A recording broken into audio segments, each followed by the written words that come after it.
திரு பெருமாள்மணி, CBI விசாரணை அப்படிங்கிறத முதல்ல எப்படி பார்க்குறீங்க? அதனுடைய தொடர்ச்சியாக இது அரசியலோடு தான் தொடர்புபடுத்தி பார்க்க வேண்டியிருக்கு. அது ஒரு தன்னிச்சையான ஒரு அமைப்பு, அது ஒரு விசாரணை நடத்துகிறது. அந்த விசாரணையும் உச்சநீதிமன்றத்தினுடைய உத்தரவின் அடிப்படையில் நடக்கக்கூடிய விசாரணை அப்படிங்கும்போது இதில் இந்த நேரம் காலம்னு சொல்லக்கூடியதே முதல்ல பொருந்தக்கூடியதா அப்படிங்கிற ஒரு கேள்வி. இல்லை சார், அதாவது இந்த இப்போ வந்து கரூரில் போட்ட ஒரு எஃப்ஐஆர், அந்த எஃப்ஐஆரில் வந்து ஐயா விஜயோட பெயர் வந்து இல்லை.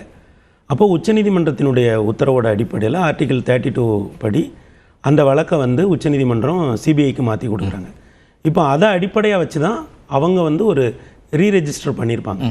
அப்போ அந்த எஃப்ஐஆரில் என்ன இருக்குன்னா, எஃப்ஐஆரில் குறிப்பிடத்தக்கவர்கள்லாம் A1 A2 A3ன்னு போட்டுட்டு அண்ட் அதர்ஸ்னு ஒரு காலம் வச்சுருப்பாங்க. அது என்னன்னா, எந்த ஒரு இன்வெஸ்டிகேஷன்லையுமே கனெக்டிங் த லூஸ் எண்ட்ஸ் அப்படின்னு சொல்லுவாங்க அவங்க இன்வெஸ்டிகேஷன் இதில். அதற்காக வந்து இப்போ இந்த சம்மன் அப்படிங்கிறது என்னன்னா, ஒருவருக்கு அது எந்த விசாரணையாக இருக்கட்டும், இப்போ இன்கம் டேக்ஸாக இருக்கட்டும், இல்லை ஜிஎஸ்டியாக இருக்கட்டும், இல்லை சிபிஐயாக இருக்கட்டும், சம்மன் அப்படிங்கிறதே வந்து என்னன்னா, ஒருத்தர் அவரோட தரப்பு நியாயத்தை வந்து இந்த இன்வெஸ்டிகேஷன் ஏஜென்சியில் போய் சொல்றதுக்கு. ஏன்னா ஒரு குற்றம் சாட்டப்பட்டவருக்கு வந்து 2 இடத்துல அவர் தரப்பை பதிவு பண்றதுக்கு வாய்ப்பு கொடுக்கப்படும். ஒன்று வந்து சார்ஜ் ஷீட் ஃபைல் பண்ண பிறகு நீதிமன்றத்தில் போய் அவர் தரப்பை வந்து அவர் விளக்குவதற்கு ஒரு வாய்ப்பு அது சட்டப்படி இருக்கு. அப்ப அதற்கு முன்னால இது ஏறக்குறைய வந்து ஒரு குவாசி ஜுடிஷியல் மாதிரி தான். என்னன்னா ஒரு சம்மன்கிறதே ஒருத்தருக்கு கொடுத்து நீங்க உங்க தரப்பை வந்து நீங்க சொல்லுங்க அப்படின்னு சொல்லி கேட்கறது தான் இது கனெக்டிங் த லூஸ் எண்ட்ஸ் அப்படிங்கிற அடிப்படையில் தான் இது நடக்குது. இன்னொன்று பார்த்தீங்கன்னா, இப்போ ஒருவேளை இப்போ இந்த விசாரணையையும் என்டிஏ கூட்டணிக்குள்ள ஐயா விஜய் வருவாரு அப்படிங்கிற மாதிரியான அனுமானத்தையும் நம்ம ஏன் வந்து வாய்ப்பே இல்லைன்னு சொல்லணும்னா, ஒருவேளை கரூர் சம்பவம் அவர் வருவாரா இல்ல அவரை கொண்டு வர முயற்சி நடக்க ரெண்டுமே ஏன் வாய்ப்பு இல்லைன்னு நான் கருதுறேன்னா, ஒருவேளை முயற்சிக்கவும் இல்லைங்கிறீங்க. இல்ல ஏன்னு நான் சொல்லிடுறேன். ரெண்டுமே எதுவா இருந்தாலும் ஊகம் தானே. ஊகம் இல்ல அதுல ஒண்ணும் இல்ல, உங்க பார்வை தான் நான் கேட்கிறேன். ஆமா, எதுவா இருந்தாலும் ஏன் வாய்ப்பு இல்லை அப்படின்னு நான் கருதுறேன்னா, ஒண்ணு கரூர் சம்பவம் நடக்காம இப்படி ஒரு சிபிஐ விசாரணை இல்லாம இருந்ததுன்னு வைங்களேன், அப்ப வேணா நம்ம இந்த ஊகத்தை சொல்லலாம். இப்போ ஒரு கட்சிக்கு நாமளே வந்து இப்ப என்டிஏ கொண்டு நம்மளே இருக்கணும் வைங்களேன், நம்மளே என்ன சொல்லுவோம், இவ்வளவு தூரம் கரூர் சம்பவம் நடந்து அது சிபிஐ விசாரணையில இருக்கும்போது, ஏன்னா கரூர் சம்பவம் நடந்தே 3 மாதம் ஆயிருச்சு, இன்னும் 3 மாதத்துல தேர்தலே முடிஞ்சிரும். நீங்க இந்த நேரத்துல ஒருவேளை ஐயா விஜய் அவராகவே வராருன்னே வைங்க, அது பெர்செப்ஷன்ல என்டிஏக்கு எவ்வளவு பெரிய பாதிப்பை ஏற்படுத்தும். அப்ப இந்த ஊகங்கள் எல்லாமே புறந்தள்ள வேண்டிய ஒரு ஊகங்கள் தான். ஏன்னா என்டிஏ கூட்டணியே அதை விரும்பாதுங்கிறீங்களா? யார் ஐயா விஜயும் விரும்ப மாட்டாரு, என்டிஏவும் விரும்பாது. விஜய் விரும்பவில்லைங்கிறது அவர் திரும்ப சொல்லிட்டாரு ஒவ்வொரு முறையும். ஆமா, இப்ப ஷபீர் சொல்றது என்டிஏ வந்து என்ன நினைக்க விரும்ப மாட்டாங்கல்ல, ஒன்னு கூட்டணிக்குள்ள கொண்டு வர முயற்சிக்கிறாங்க அல்லது அவர் தலைமையில் ஒரு கூட்டணி அமையறத விரும்பல. இந்த 2 அம்சங்கள் ரெண்டுக்குமே இந்த நேரம் எப்படி சார் அவங்க நினைப்பாங்க? இந்த நேரத்தில் நீங்க கரூர் சம்பவம் நடந்து சிபிஐ விசாரணையில இருக்கிறாரு, 2 சம்மன். ஆனா திரு நயினார் நாகேந்திரனோ திருமிகு தமிழிசை அவர்களோ பேசக்கூடிய ஸ்டேட்மெண்ட்ஸை நம்ம கடந்து போக முடியுமா? அதெல்லாம் வெளிப்படையான ஒரு அழைப்பாத்தானே தெரியுது சார். அவங்க வந்து அதிமுகவுக்கு எதிர்வினை பண்றாங்க சார். ஏன்னா அதிமுகவினுடைய பொதுச் செயலாளர் ஐயா என்ன சொன்னாங்க, ஒரு பிரம்மாண்டமான கட்சி வருகிறதுனாங்க. அதுக்கு என்ன அர்த்தம், அவங்க கூட்டணியில இருக்கிற ஒரு கட்சி. அப்போ வந்து பாஜக அதிமுக கூட்டணி உருவாயிருச்சு. அப்போ அந்த நரேட்டிவை வந்து ஒரு தலைமையா இருக்கக்கூடிய ஒருவர் சொல்றாருன்னா, அது அவங்க கூட்டணிக்கு அவர் அனுப்பக்கூடிய ஒரு செய்தி. அதற்கு தான் இவங்க வந்து இப்போ ஐயா பொதுச் செயலாளர் ஐயா சொன்ன பிறகு இல்ல, அவர் திரு எடப்பாடி பேசி 2-3 மாதங்கள் ஆயிடுச்சு. இவங்க சொல்றது இப்ப சமீபத்தில் இல்லைங்க. அதாவது என்னன்னா, அந்த இவங்க வந்து ஒரு பெர்செப்ஷனுக்கு ட்ரை பண்றாங்க. என்னன்னா, இப்போ நேற்று கூட இவங்க சொன்னாங்க, தமிழிசை அம்மா ஒரு விஷயம் சொன்னாங்க. என்னன்னா, யார் யாரெல்லாம் வரவிருக்கிறார்களோ அவர்கள் எல்லாமே வந்து வருவார்கள் அப்படின்னாங்க. இப்போ கூட நீங்க பாருங்க, இந்த அது ஏன் தேமுதிகவா இருக்காது, அது ஏன் டிடிவி தினகரன் அவர்களா இருக்காது? இல்லைங்கய்யா, அது எங்க அந்த சிக்கல் எதுவும் அது விஜய் அது தாவேக்கான்ற சந்தேகம் எங்க வந்ததுன்னா, ஐயா ஒரு கொடி அதிமுக கூட்டத்தில் ஒரு கொடி பறந்தது. அந்த கொடியை பார்த்துட்டு ஐயா சொன்னாங்க முன்னாடி, அதுக்கு பிறகு அவரே சொல்றது இல்லையே, அவங்களே சொல்றது இல்லை. இன்னும் சொல்ல போனா இப்போ அதிமுக தலைவர்கள் விமர்சிக்க ஆரம்பிச்சிட்டாங்க. கேபி முனுசாமி உள்ளிட்டவர்கள் பேசக்கூடியதெல்லாம். ஆமா, ஆனா இப்போ ஐயா இப்போ ஒரு நேரத்துல வந்து என்டிஏ கூட்டணி ஒரே குரல்ல சொன்னாங்க தாவேகா பத்தி. அப்புறம் அதிமுக அதை விட்டுட்டாங்க. அவங்க ஒரு டைமுக்கு அப்புறம் நம்ம அவர் வரமாட்டாருங்கிற டோனுக்கு போயிட்டாங்க, கடுமையான விமர்சனங்களை வைக்க சொல்லிட்டாங்க. ஆனா இவங்க என்ன சொல்றாங்க, அவரு இப்ப 2 நாட்களுக்கு முன்னாடி பொங்கல் நாள்ல ஒரு நேர்காணல் கொடுக்கிறாரு திரு எடப்பாடி பழனிசாமி. அதுல அவர் சொல்றது, இங்க போட்டிங்கிறது அதிமுக திமுக இடையில தான் களத்துல, 3வது கட்சிக்கெல்லாம் வேலை இல்லை அப்படின்னு அவர் சொல்றாரு.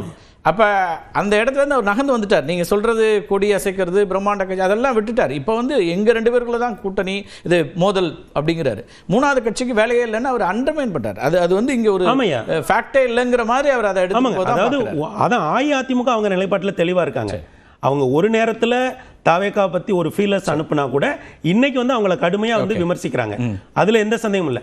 பாஜக வந்து ஒரு வலிமையான என்டிஏ கூட்டணியை உருவாக்கணும் அப்படிங்கிறதுல அவங்க இருக்காங்க. இப்போ பல்வேறு இப்போ அஇஅதிமுக சொல்றதை விட பாஜக தலைவர்கள் வந்து இப்போ வந்து கூட்டணி பத்தி தொடர்ந்து குறுக்கிட விரும்புறாரு. கேட்டு வந்துரும் உங்கள்ட்ட. RK S. இல்ல எனக்கு ரொம்ப வருத்தமா இருக்குது. பெரிய ஒரு பூசணிக்காக கொண்டை சாப்பாடுல மறைக்கிற மாதிரி தான் இருக்குது.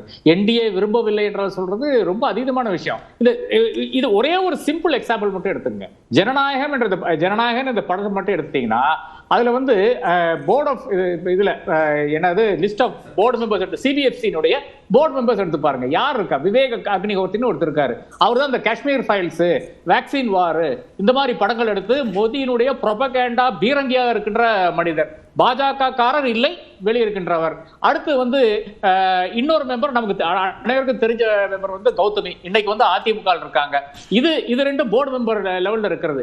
சமீப காலம் வரை இருந்த இன்னொரு மெம்பர் யாருன்னு பாத்தீங்கன்னா நம்மளுடைய பாஜகவினுடைய துணைத் தலைவர் நாராயணன் திருப்பதி. அவரே சொல்லியிருக்காரு. இல்ல நீங்க சிபிஎஃப்சி அந்த அமைப்பு அதுல நியமனம் செய்யப்படக்கூடியவர்கள் அப்படிங்கிறதுல மாற்று கருத்து இல்லை. ஒவ்வொரு ஆட்சியிலும் யார் யார் வருவாங்க அப்படிங்கிறதுலாம் ஒரு பக்கம் இருக்குது. ஆனால் இதே சிபிஎஃப்சி போர்டு, இந்த போர்டுனா இதே மெம்பர்ஸ் இல்லை, ஆனால் இதே சிபிஎஃப்சி இந்த காலகட்டத்தில் இருக்கிற சிபிஎஃப்சி தான் பராசக்திக்கு உங்களுக்கு சர்டிஃபிகேட் கொடுத்துருக்குறாங்க. அப்போ அதோட அப்படி நீங்கள் கனெக்ட் பண்ண முடியுமா? அப்போ வந்து இவங்கெல்லாம் வந்து அரசியல் ரீதியாக ஒரு இதுக்குள்ளே போகிறாங்க அப்படின்னு அப்படி சொல்ல முடியாதுல்ல? அதை தாராளமாக சொல்லலாமே. ஏன் சொல்லலான்னு பார்த்தீங்கன்னா யாரை நெருக்க முடியும்? திமுகவை நெருக்கி பிரயோஜனமே கிடையாது. பராசக்தியை பொறுத்தவரை பராசக்தியில் இருந்த பல ரெஃபரன்சஸ் வந்து எடுக்க சொன்னாங்க. அந்த ஹிந்தி என்ற இது வந்து சாணியில் அடிக்கிற அந்த ஸ்டேஷன்ல சாணி அடிக்க இந்த மாதிரி பல சீனில் வந்து ரிமூவ் பண்ண சொன்னாங்க. 26 கட்ஸ் ஏதோ 26 கட்ஸ் அவங்க செஞ்சுட்டாங்க. அது ஒரு பக்கம் இருக்கட்டும். ஆனா திமுக ஒரு கட்டத்துக்கு மேல நெருக்கடி செய்ய முடியாது. ஏனென்றால் அது அவங்களுக்கு பொறுத்தவரை பிரயோஜனம் கிடையாது. அவர்கள் ஒரு அட்வைசரி மட்டும் வேணும். அந்த அட்வைசரிக்கு வந்து இது திரிணாமுல் காங்கிரஸ் கொடுத்த மாதிரி இன்னல் கொடுத்தால் தாராளமாக மறுபடியும் திமுகவுக்கு ஒரு பெரும்பான்மை, தனிப்பெரும்பான்மை 200 சீட்டு, சிஎம் சொல்ற மாதிரி 200 சீட்டா வந்துடும் என்ற ஒரு நிலைமை இருக்கிறது. யாருக்கு நெருக்கடி கொடுக்க முடியும்னு பாத்தீங்கன்னா இவரே ஒருத்தருக்கு தான். அந்த சிம்பத்தி திரு விஜய் அவர்களுக்கும் தானே வரும். நீங்க இப்ப ஒரு நெருக்கடி கொடுத்தா அது வந்து திமுகவுக்கு கூடுதல் இடங்களை கொடுக்கும்னா இந்த நெருக்கடி அப்படிங்கிறது திரு விஜய்க்கு ஆதரவாகத்தானே மாறும், அல்லது அவருக்கு கூடுதல் இடங்களை தராது? இல்ல, இது வந்து திமுக வந்து ஒரு படத்தை நம்பி தேர்தலை அணுகுகின்ற கட்சி கிடையாது. விஜய் வந்து இது ஒரு பிரச்சாரமாக, அதாவது 1 மாசம் ஆச்சு, லாஸ்ட் ஈவெண்ட்டுக்கு பிறகு 1 மாசம் ஆச்சு, ஆளை காணோம், ஃபீல்டிங் காணோம், எங்கேயுமே காணோம், வீடியோவும் காணோம். அப்போ அவரை பொறுத்தவரை இந்த சினிமா என்பது is a tool of communication. நேராக மத்திய மாநில அரசாங்கத்துக்கு எதிராக சொல்லக்கூடிய விஷயங்களை வந்து எடுத்துரைக்கும் விதமாக இருக்கின்ற ஒரு படம். அந்த படம் வந்து மக்களோடு பேசும், அதுதான் விஷயம். அப்போ அவரை நெருக்கினால் அவருக்கு வேற வழி இல்லாமல் அவர் என்ன நீங்க சொல்ற விஷயங்களை வந்து செய்து விடுவார். அடுத்தது வந்து திமுக கட்சியை வந்து பெருமாள் மணிகண்டன் ஒரு அம்சம் என்ன சொன்னார்னா, அடிப்படையில் நீங்க அதான் மறுக்க வந்தீங்க, என்டிஏவே முதல்ல விரும்பாது, அதாவது இப்போ அவருக்கு இருக்கக்கூடிய கிரைசிஸ்ல அப்படின்னு அந்த இடத்துல இருந்து, அல்லது விஜயும் விரும்ப மாட்டார், இந்த இதில் லாஜிக் இல்லை அப்படின்னு தான் ஷபீருக்கான ஒரு பதிலா அல்லது கவுண்டரா தான் அதை சொல்ல முற்பட்டார் அவர். இல்ல அது எப்படி லாஜிக்கலா இருக்கும்? அது நான் அனைவருக்கும் தெரிஞ்ச ஒரு விஷயம். இன்னைக்கு யார் இருக்கா என்டிஏ கூட்டணியில்? யார் இருக்கா? 3 கன்ஃபார்ம் கட்சிகள், அப்புறம் சிங்கிள் மெம்பர். 23ஆம் தேதி தெரிஞ்சிடாருக்கே, பிரதமர் மேடை ஏறும்போது அங்க கூட யாரெல்லாம் இருக்காங்கன்னு அன்னைக்கு சொல்லிடுவாங்களே. அதுதானே இன்னைக்கு திரு பியூஷ் கோயல் தலைமையில் பேச்சுவார்த்தை நடக்குது. அடுத்தடுத்த கட்சிகள் இப்போ நீங்கள் அதில் சிக்னல்ஸ் வருது தானே. யாரும் இப்போ ஏற்கனவே இருந்த கூட்டணியில் திரு டிடிவி தினகரனோ பிரேமலதா அவர்களோ இன்னும் எந்த ஹிண்ட்டும் கொடுக்கலையே தவிர, ஆனால் எதிராகவும் ஒன்றும் சொன்ன மாதிரி தெரியல. இல்ல, இது பாருங்க, 23ஆம் தேதி விஜயையும் அங்க மேடையில் ஏற்ற வேண்டும் என்ற அந்த அடிப்படையில் தான் இன்னைக்கு விசாரணை நடக்கிறது. அப்ப என்னை பொறுத்தவரை வந்து விஜய் வந்து கட்டாயப்படுத்துகிற ஒரு விசாரணையை தான் பாக்குறேன். என்டிஏ 100% விரும்புதுங்க. என்னை பொறுத்தவரை நான் சொல்றேன், 23ஆம் தேதியே விஜய் ஏற்றது அதெல்லாம் கொஞ்சம் லாஜிக் இருக்கான்னு எனக்கு தெரியல. இருக்கே எப்படி அது அப்படி நம்ம அவ்வளவு தூரம், ஏன்னா ஒரு விசாரணை எதிர்கொள்றாரு அடுத்த 3 நாள் அப்படின்னா மக்களுக்குமே அது வந்து ஒரு, அதுல தான் பெருமாள் மணி சொல்றாரு அது லாஜிக்கா இருக்காது, அப்படி ஒரு விஷயத்தை அவங்க முயற்சிக்க மாட்டாங்க அப்படிங்கிறாரு. இல்ல, லாஜிக்கும் பிஜேபிக்கு என்ன சம்பந்தங்க? இவரு இந்த அசாமினுடைய முதல்வர் யாரு, அவர் எப்ப போய் சேர்ந்தாரு, சுவேந்து அதிகாரி யாரு, எப்ப போய் சேர்ந்தார், தேர்தலுக்கு சில மாதங்கள் முன்னாடி தானே ஒவ்வொருத்தரும் போய் சேர்றாங்க. இந்த பெருமாள் கேட்டுரும் அவருடைய நேரத்துல தான் வந்தேன். ஓகே, பெருமாள் மணி அவர் வந்து நோ ப்ராப்ளம், நல்லா தான் உங்களோட தொடர்ச்சியா தான் அந்த கேள்வி அவர்கிட்ட வைக்கிறேன். இல்ல இந்த கேள்வி திரு ஆர்கே சொல்றாரு, இது இந்த முயற்சி தான் நடக்குது அப்படிங்கிறார். நீங்க அப்படி வாய்ப்பு இல்லை அப்படின்னு பெர்செப்ஷன்ல கீழே விழுந்துருங்கய்யா. அதை எப்படி முதல்ல அஇஅதிமுகவே அதை ஏத்துக்காத. சரி ஐயா, இப்போ ஒருவேளை அப்படி ஒரு நகர்வு இருக்குன்னு வைங்கய்யா, நிச்சயமா கூட்டணியில பெரிய கட்சி அஇஅதிமுக, அவங்களுக்கு தெரியும். அவங்க எப்படியா விஜய் எதிர்த்து பேசுவாங்க? நீங்க இப்ப என்டிஏ ஒரு கூட்டணியா போறாங்க, ஐயா வராங்க, மோடி ஐயா அங்க வராங்க. இப்போ ஐயா ஆர்கே ஐயா சொல்றபடி ஒருவேளை என்டிஏ விரும்புதுன்னா அவங்க அஇஅதிமுக சொல்லாம இருப்பாங்களா? அப்ப அவங்க எப்படி விமர்சிப்பாங்க? இப்ப ரெண்டு முரண் இருக்கு ஐயா. கேபி முனுசாமி இப்ப ரெண்டு முரண் இருக்கு. ஒண்ணு வந்துங்க ஐயா, என்டிஏ அஇஅதிமுக சொல்லி இருந்தாலே அவங்க வரவேற்கிறாங்களோ இல்லையோ விமர்சிக்காமலாவது இருப்பாங்க. இப்ப பாருங்க ஐயா என்ன சொல்றாங்க, பாஜக விரும்புங்கிறாங்க. பாஜக விரும்புற இடத்துல அவங்க கூட்டணியில இருக்கிற மிகப்பெரிய கட்சியான அஇஅதிமுக, அதுவும் அதனுடைய ஐயா துணை பொதுச் செயலாளர் ஐயா கேபி முனுசாமி எம்ஜிஆரோட ஒப்பிட்டு ராமசாமி கூட பேசும்போது என்ன சொன்னார்னா, எதிர இருக்கக்கூடிய அத்தனை பேரும் ஒன்றாக வர வேண்டும் அப்படிங்கிறது தான் கணக்குங்கிறாரு. திமுகவை வீழ்த்துவதற்கு, இந்தியா கூட்டணியை வீழ்த்துவதற்கு எல்லாரும் ஒரு அணியில வரணுங்கிறது தான் கணக்குன்றாரு. அந்த ஓரணியில் வர வைக்கிறதுக்கான என்ன விதமான முயற்சி நடக்குங்கிறது தான் இவங்க ரெண்டு பேர் கேள்வி எழுப்புறாங்க, ஷபீரோ அல்லது ஆர்கேயோ. இல்ல ராமசாமி ஐயாவோ இல்ல ஆர்கே ஐயாவோ ஒரே டோன்ல இருக்காங்க. என்னன்னா பாஜக கூட்டணிக்குள்ள யார் வந்தாலும் ஏத்துப்பாங்கன்றது ஐயாவோட, ராமசாமி ஐயாவோட இது. ஆர்கே ஐயா என்ன சொல்றாங்க, அவங்க ஐயா விஜய் யார வேணா கொண்டு வருவாங்கன்றாங்க. நான் என்ன சொல்றேன்னா, ஐயா அப்படி ஒருவேளை ஐயா விஜய் வருவதற்கான வாய்ப்பு இருந்தா அவங்க வந்து முதல்ல அஇஅதிமுக சொல்லியிருப்பாங்க, அவங்க விமர்சிக்கிறத நிறுத்தி இருப்பாங்க. ரெண்டாவது, இன்றைக்கு இவ்வளவு விஷயங்கள் ரெண்டு டோன்ல பேச மாட்டாங்க. இல்ல சார், இன்னைக்கு இவ்வளவு விமர்சனம் இல்லைங்கய்யா. இன்னைக்கு இவ்வளவு தூரம் நடந்த பிறகு, இவர் டெல்லி வரைக்கும் போயிட்டு வந்த பிறகு நீங்க வந்து ஐயாவை விஜய் ஐயாவை உள்ள கொண்டு வந்தீங்கன்னா என்டிஏக்குள்ள, அது பெர்செப்ஷன்ல எவ்வளவு பாரதூரமான விளைவுகளை ஏற்படுத்திராதா? அப்ப அவரோட மௌனம் இருக்குல்ல, அந்த மௌனத்தை நாம ரொம்ப தவறா புரிஞ்சுக்கிறோம் தான் நான் நினைக்கிறேன். ஐயா விஜய் வந்து இதுல பேசாம இருக்கிறதுனாலேயே அது வந்து அவரு அதை வந்து தான் நாம இப்போ பண்றோம். இப்போ ஒருவேளை ஐயா விஜய் இன்னைக்கு நேத்தோ கடுமையா ஒரு அறிக்கையோ விட்டுருந்தாங்கன்னா சரி, அதை உங்க பார்வையில சொல்லுங்களேன். விஜய் தயங்குறாரா இல்ல அது ஒரு ஷூடா தந்திரமா, அது ஒரு வியூகமா? அது ஒரு வியூகம் ஐயா. ஏன்னா அவர் வந்து அவருடைய விஜய்ங்கிற அந்த பர்சனாலிட்டி, அந்த பிராண்டை தான் இந்த தேர்தல் கொண்டு வராரு. சரி, அந்த பிராண்டை வந்து நம்ம வந்து எங்கேயுமே எக்ஸ்போஸ் ஆயிட வேண்டாம்னு பாக்குறாரு. ஏன்னா இன்னைக்கு ஒரு விசாரணை கூட தனி விமானத்துல ஆர்கே தொடக்கத்திலே ஒரு விஷயம் சொன்னாரு.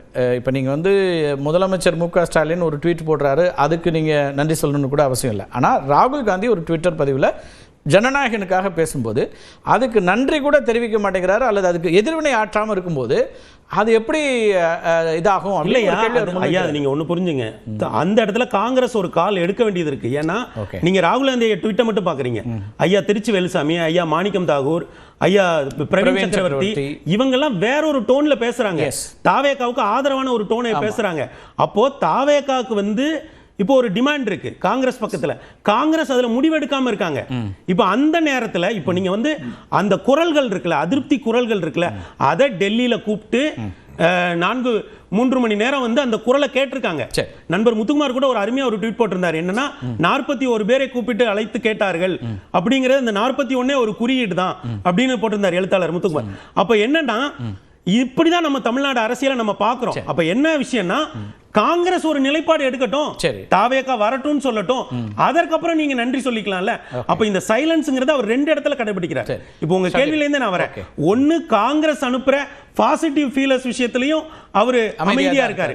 இன்னொன்னு, இது போன்ற விசாரணைகள், திரைப்படங்களுக்கு ஏற்படுகிற தடை, இதுலயும் அவர் அமைதியா இருக்காரு. அப்ப என்னன்னா, பிராண்ட் விஜய் அப்படிங்கறதோட வியூகம் அப்படிங்கிறீங்க, அமைதியா இருக்கிறது வேற எல்லாம் அப்படிங்கிற